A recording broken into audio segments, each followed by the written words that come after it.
आजच्या भागामध्ये आपण पाहणार आहोत की विश्वाने आता लक्ष्मीला सांगितलेलं असतं की जानू अचानकपणे आमच्या घरी आली आणि त्यानंतर बाबांनी तिला आणलं, याबद्दलच तर ती सत्य सांगत होती. अजून तिच्या आयुष्यात दुसरं कोणतंही सत्य नाही आहे जे की तिने मला सांगितलं आहे. तू काकू काळजी करू नकोस असं देखील आता विश्वा हा बोलत असतो. पण खरं तर जानूच्याबद्दल सगळ्या काही गोष्टींना जाणून घ्यायच्या असतात की ही नेमकी किती दिवस यांच्याकडे होती. पण दुसरीकडे आता विश्वासुद्धा पूर्ण सगळ्या गोष्टी सांगू शकत नसतो, कारण त्यालाही माहिती आहे जर तो सगळ्याच गोष्टी सांगून बसला तर लक्ष्मी काकू माझ्याबद्दल काय विचार करेल. म्हणजेच मीच एवढे दिवस लपवून ठेवलं होतं आणि सांगितलंही नाही असंच तिला वाटेल. म्हणूनच आता तोही काहीच न बोलता शांत राहतो. तो आता सांगू लागतो की अगं, मी काय म्हणतो लक्ष्मी काकू, आता आपली जानू आपल्यात परत आली आहे ना, मग झालं तर ना, असं देखील बोलून तो समजावू लागतो. त्यानंतर तो आता निघत असतो. पण आता शेवटी तिच्या वहिनीचा तो मुलगा आहे ही गोष्ट तिला कळलेली असते आणि म्हणूनच ना मग आता तो मध्ये हरवलेला असताना वाईट खूप जास्त वाटत असतं. इकडे असणाऱ्या लक्ष्मीला ती म्हणत असते की तू आता जेवल्याशिवाय जायचं नाही. दुसरीकडे मात्र आता सिद्धूने स्वतःच्या मनाची समजूत घातलेली असते आणि त्याने आता मनापासून ठरवलेलं असतं की चला, आपल्याला आता आपल्या आनंदीला निरोप द्यायला हवा आणि यासाठी तो तयार होतो. आनंदी जी आहे ती सिद्धूला भेटते. सिद्धू आणि आनंदीचं बेगस बॉन्ड, आता हे सगळं काही हा श्रीकांत पाहत असतो. त्यावेळेला श्रीकांतला सुद्धा खरं तर नाव वाईट वाटत असतं, कारण आनंदी त्याच्यासोबत कधीच इतकी रिलॅक्स नसायची जितकी रिलॅक्स ना ती आता सिद्धूसोबत असते. आणि या सगळ्या गोष्टी बघितल्यानंतर ना खूपच जास्त वाईट आता श्रीकांत यांना वाटत असतं.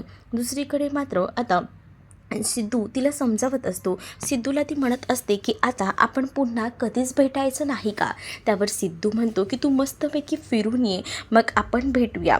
मग ती म्हणत असते की मी श्रीकांत बाबाला सांगितलं होतं की तुम्हीसुद्धा माझ्यासोबत यायला हवं म्हणून, पण बाबा म्हणाला की तुम्हाला नाही जमणार. या सगळ्या गोष्टी सिद्धूही व्यवस्थितपणे सांगतो आणि म्हणू लागतो की बघ, खरं तर ना आम्ही या सगळ्यासाठी तयार होतो, पण कसं आहे ना, माझ्या आणि आईच्या कामामुळे आम्हाला कुठे यायला भेटतं.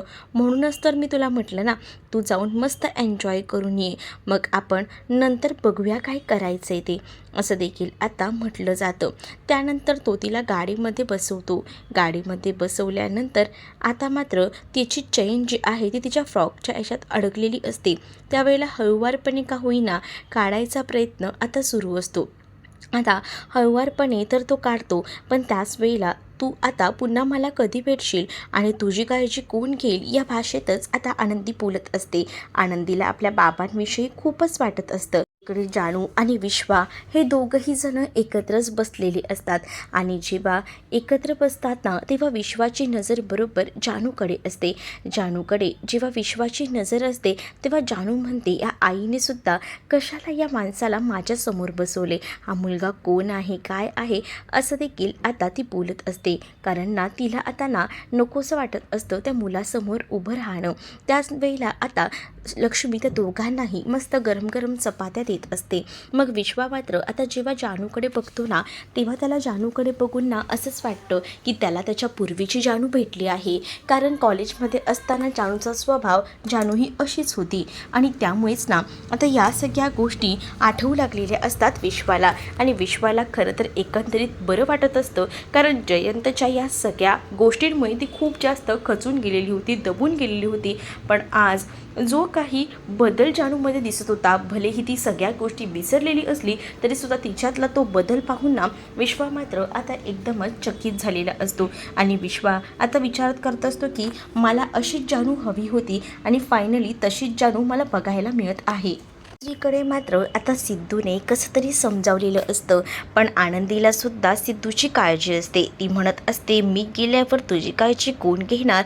त्यावर भावना म्हणत असते की मी आहे ना काळजी घ्यायला बाबाची, तू काळजी करू नकोस. आता जेव्हा श्रीकांत गाडीमध्ये बसतात ना तेव्हा त्यांना आता कळत नसतं की काय करावं, कारण आनंदीची पूर्ण जी काही स्पेस असते ती फक्त सिद्धूसाठी असते. म्हणजे ती फक्त स्वतःच्या मनामध्ये सिद्धूसाठी जागा ठेवत असते. श्रीकांत बाबांबद्दल तिला काहीच वाटत नसतं, फक्त जन्म दिलाय म्हणून तो बाबा आहे एवढंच काही ते फिलिंग असतं. गाडी स्टार्ट करत असताना गाडी ही सुरुवात करता येत नसते आणि म्हणूनच गाडीतून श्रीकांत उतरतात. त्यावेळेला आता आनंदी विचार करते की बाबाला काही झालंय. तर भावना म्हणते की 2 मिनटं थांबा, मी बोलते.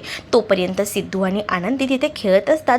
तर भावना आता श्रीकांतसोबत बोलत असते. श्रीकांत आता भावनाला म्हणत असतात की मला ना खरंच कळत नाही आहे या पॉईंटला की मी एक बाप म्हणून कुठे कमी पडलो. त्यावर भावना हे समजावू लागते आणि म्हणत असते की तुम्ही चुकीचा विचार करताय, हे असं काही नाही आहे. या 13 महिन्यामध्ये आम्हा दोघांनाच या सगळ्या गोष्टींमुळेच आनंदीची सवय झाली होती आणि आनंदीची सवय झाल्यामुळे मला या सगळ्या गोष्टींना एकदम अशा वाटत होत्या एक आई म्हणून मी करत होते. पण खरंच ना माझ्या आनंदीला तुम्ही सांभाळलं. खरं तर माझ्या आईने ठरवलेलं होतं आपलं लग्न आणि त्यासोबत तुम्ही आनंदीची जबाबदारी जशी घ्यायची होती ना अगदी परफेक्ट घेतलेली आहे. त्यामुळे आनंदी आणि तुमचं बॉन्डिंग इतकं चांगलं झालं. पण या सगळ्यामध्ये जर चूक असेल ना तर ती फक्त त्या रवीची आणि सुपर्णाची आहे. दुसरीकडे मात्र आता लक्ष्मी जरा विचार करत असते, टेन्शनमध्ये असते. तेवढ्यातच श्रीनिवास तिथे येतात. मग लक्ष्मी आणि श्रीनिवास हे दोघंही जण एकमेकांसोबत बोलत असतात. खरं तर कपडे घडी करताना सुद्धा लक्ष्मीचं लक्ष नसतं, कारण जानूची आत्ताची असलेली परिस्थिती आणि आता पुढे कसं सामावून घ्यायचं आहे या गोष्टीबद्दलच लक्ष्मी आता विचार करत असते.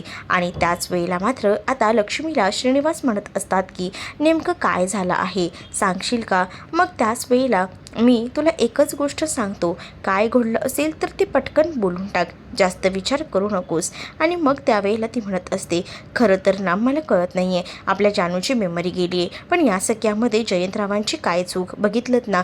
जयंतराव जेव्हा जानू गेली होती तेव्हासुद्धा एकदम निस्सीम प्रेम करत होते आपल्या जानूवर.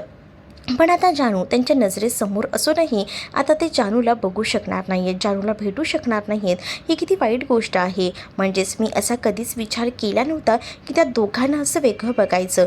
पण ते इतकं प्रेम करूनही त्यांच्या आयुष्यात आज काय भोगावं लागते. आणि खरं तर ते इथे येऊ शकत नाही आहेत जर आपण त्यांना आधार दिला असता तर. कारण जानूला प्रश्न पडतात की कोण आहे, काय कोण आहे ते. त्यापेक्षा मग जर मीच त्यांच्याबरोबर जाऊन बोलतो असं मग श्रीनिवास आता बोलू लागतात. कारण जयंतला आधाराची गरज आहे.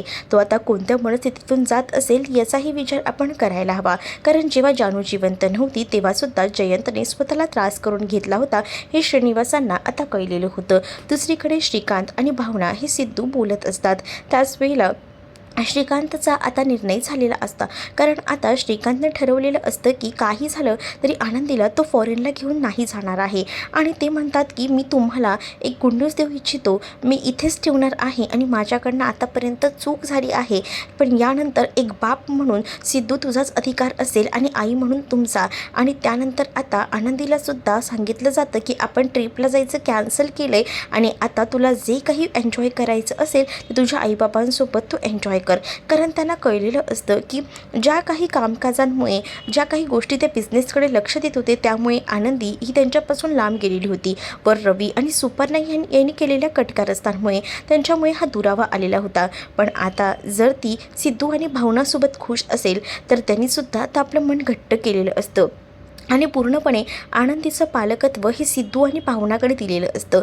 एक बाप म्हणून त्यांनी आता ही जबाबदारी पूर्णपणे सिद्धूला दिलेली असते. आणि त्यानंतर ते गाडीत बसून तिकडनं निघून जातात. तर भावनासुद्धा आता जाताना त्यांना बाय बोलते. दुसरीकडे सिद्धू हा खूप जास्त खुश असतो. सिद्धूने भावना आणि आनंदीला घराबाहेरच उभं केलेलं असतं, कारण त्याला सरप्राईज द्यायचं असतं. कारण त्याची लेक आता पुन्हा एकदा कितीतरी दिवसांनी घरी येणार आहे.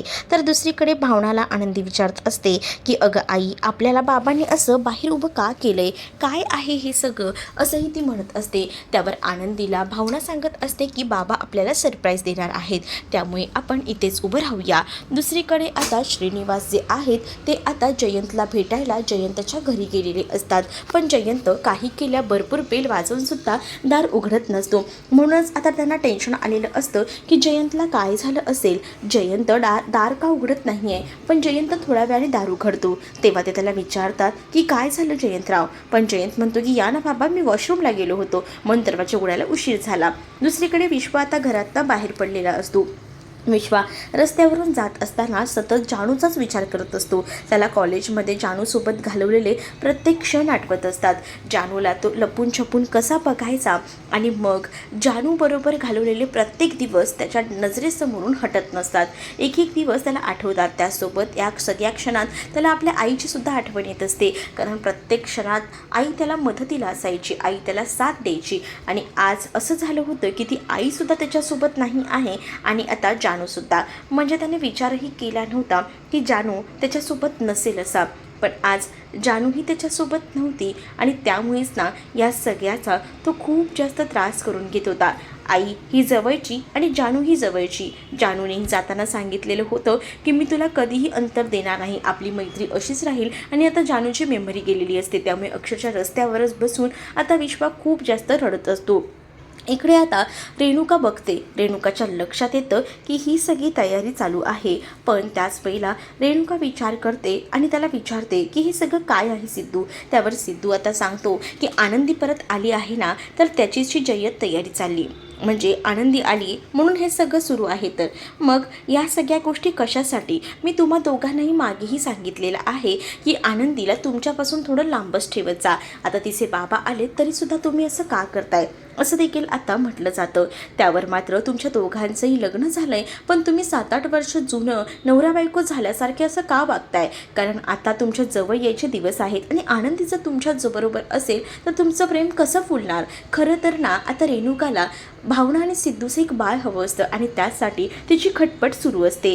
पण या सगळ्या गोष्टी ना सिद्धूला सुद्धा कळत असतात. म्हणूनच सिद्धू आपल्या आईला समजावतो आणि आईला म्हणत असतो की आई तू इतका विचार करू नकोस आणि तुझा जो काही विचार सुरू आहे ना हेही मला कळते, पण तू काळजी करू नको, तुझ्या मनासारखं सुद्धा होईल. म्हणजे तुम्ही काही ठरवलं आहे का? आई हे बघ, आता मी तुला या सगळ्याबद्दल आता लगेच काही सांगू शकत नाही, पण आताच्या घडीला ना माझ्यासाठी माझ्या लेकीचं स्वागत करणं खूप जास्त गरजेचं आहे.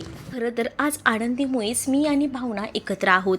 आई तुला ह्या गोष्टी माहिती नसतील, पण म्हणूनच मी तुला सांगतोय. पण प्लीज यार, माझ्यामध्ये आणि आनंदीमध्ये मी आता कोणताही दुरावा सहन करणार नाही आहे. मी माझ्या मुलीसाठी काही करेन. बघ आता तुला बाहेर यायचं असेल तर तू येऊ शकतेस, पण मला तर जावंच लागणार आहे.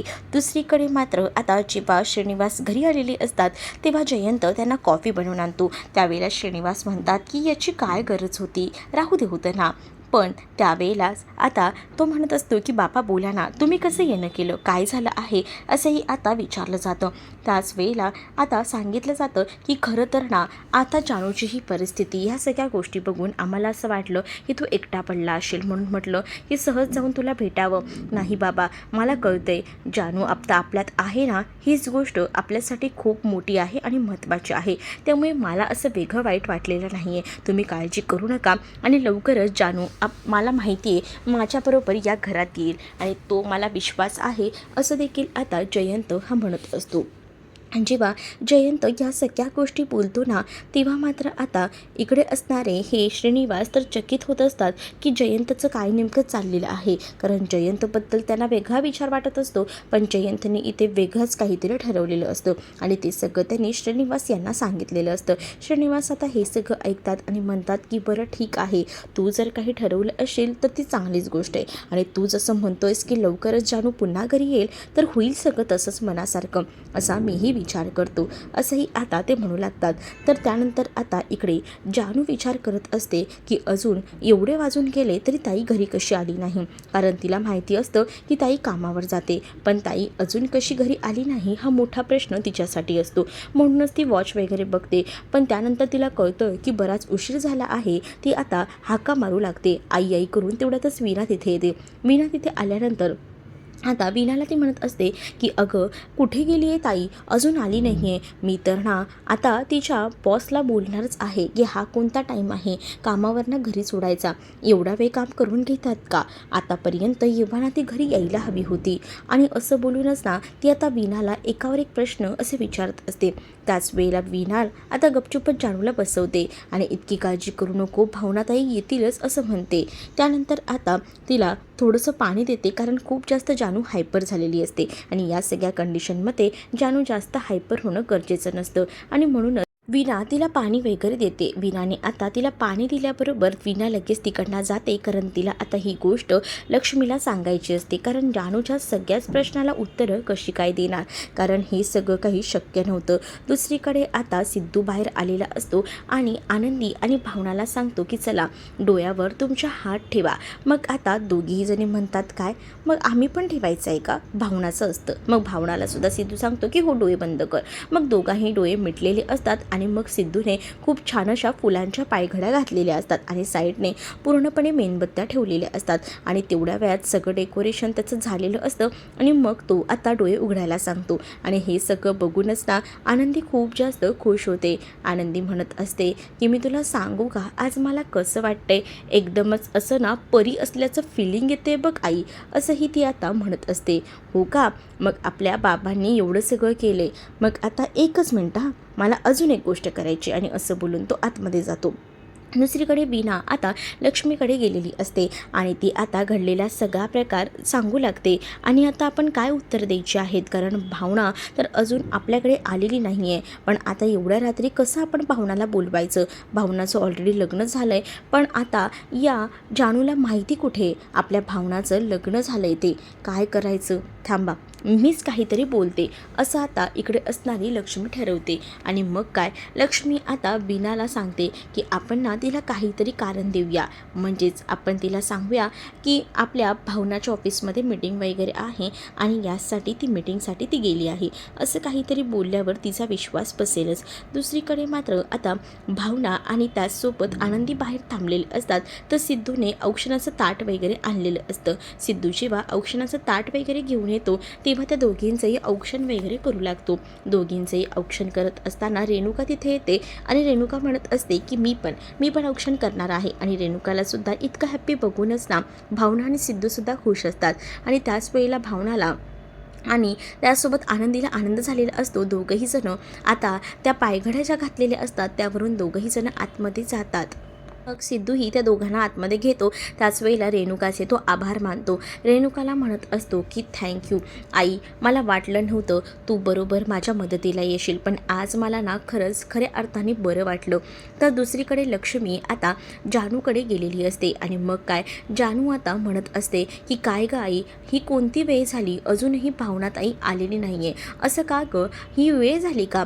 आता त्यावेळेला लक्ष्मी म्हणत असते की अगं ती मीटिंग नसते का, वर्षाची एकदा असते, तशी तिच्या ऑफिसमध्ये मीटिंग आहे आणि म्हणूनच ना तिला उशीर होतोय. पण तू काळजी करू नको, ती लवकरच येईल. तोपर्यंत मी एक काम करू का, तुझ्या डोक्याला मस्त तेलाची चंपी करून देऊ का, असंही विचारलं जातं. मग त्यावेळेला लगेच जानू म्हणत असते की का नाही, दे ना गाई चंपी करून. मग आता तिला चंपी करून द्यायचं ठरतं. मग ती आता मस्त अशी चंपी करून देत असते.